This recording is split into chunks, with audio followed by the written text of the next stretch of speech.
তুমি কি বানাচ্ছো? এই যে দই ফুচকা বানাচ্ছি তোমার জন্য। আজকে তো সন্ধ্যাবেলা কোথাও বেরোতে পারিনি, দই ফুচকা বানাচ্ছি। তো কি কি দিচ্ছ দই ফুচকায়? দই ফুচকায় রয়েছে হচ্ছে গিয়ে ধনেপাতা, বিট, গাজর, শসা, পেঁয়াজ কুচি, তারপরে তোমার মশলা, চাট মশলা, বাদাম, ছোলা সেদ্ধ। আর ফুচকা কোথায়? মটর সেদ্ধ। এই যে হচ্ছে ফুচকা, 50টার উপরে ফুচকা রয়েছে এখানটায়।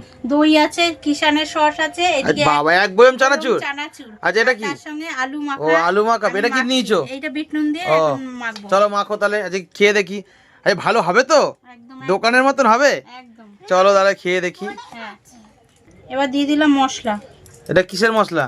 এই যে ধনে জিরে গুঁড়োর। ও আচ্ছা আচ্ছা, ফুচকার মশলা তাই তো? ফুচকার মশলা। আচ্ছা আচ্ছা আচ্ছা। এবার দিয়ে দেবো পেঁয়াজ কুচি, শসা কুচি, গাজর কুচি, ধনেপাতা, আর হচ্ছে ছোলা। বাহ, এবার কি মাখা হবে? এবার মাখা হবে। মাখো।